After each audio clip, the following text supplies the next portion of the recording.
మహాభారత యుద్ధంలో శివుడు కూడా యుద్ధం ఎందుకు చేశాడో మీకు తెలుసా? మహాభారత యుద్ధం మొదలయ్యే ముందు భూమి మీద అధర్మం పరాకాష్ఠకు చేరింది. కౌరవులు అహంకారంతో, దుర్యోధనుని యొక్క దురాశతో ధర్మం పూర్తిగా నశించే స్థితికి వచ్చింది. అప్పుడు దేవతలందరూ శివుణ్ణి, ప్రభు, ఈ యుద్ధం ధర్మాల మధ్య తీర్పు, కానీ నీ శక్తి లేకపోతే న్యాయం నిలబడదు అని ప్రార్థిస్తారు. అప్పుడు శివుడు, నేను ప్రత్యక్షంగా కురుక్షేత్రంలో కనిపించను, కానీ నా శక్తి, నా తత్వం ప్రతి యోధుడిలో ఉంటుంది అని వారితో అంటాడు. యుద్ధం కొనసాగుతున్నప్పుడు భీష్ముడు, ద్రోణుడు, కర్ణుడు వంటి మహాయోధులు ఒక్కొక్కరిగా పడిపోతున్నారు. కానీ ఒకరోజు యుద్ధం మధ్యలో కృష్ణుడు రథం నడుపుతున్నప్పుడు ఒక నలుపు రూపం ఆకాశంలో ప్రత్యక్షమైంది.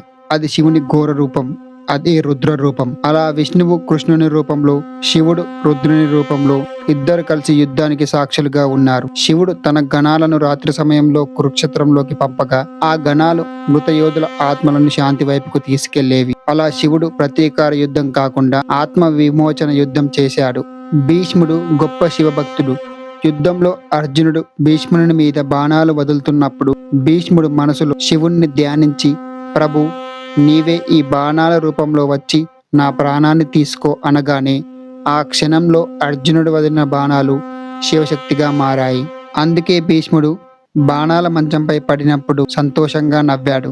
ఎందుకంటే ఆయనకు తెలుసు, శివుడే స్వయంగా తనను విముక్తి యోధునిగా తీర్చాడు అని. యుద్ధం చివర్లో అశ్వత్థామ బ్రహ్మాస్త్రాన్ని వదిలాడు. దాన్ని ఆపడానికి కృష్ణుడు, పాండవులు ఎంత ప్రయత్నించినా అది ఆగలేదు. అప్పుడు శివుడు ప్రత్యక్షమై ఆ అస్త్రశక్తిని నాశనం చేశాడు. కానీ అశ్వత్థామను, నీవు చావవు, కానీ నీ పాప ఫలితాలు నిత్యం అనుభవిస్తూ తిరుగుతావు అని శపిస్తాడు.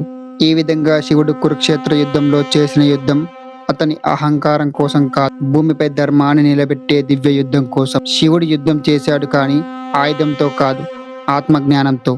అతను రక్తం కార్చలేదు, కానీ రాక్షసత్వాన్ని కరిగించాడు. ఈ వీడియో కనుక మీకు నచ్చినట్లయితే ఓం నమః శివాయ అని కామెంట్ చేయండి.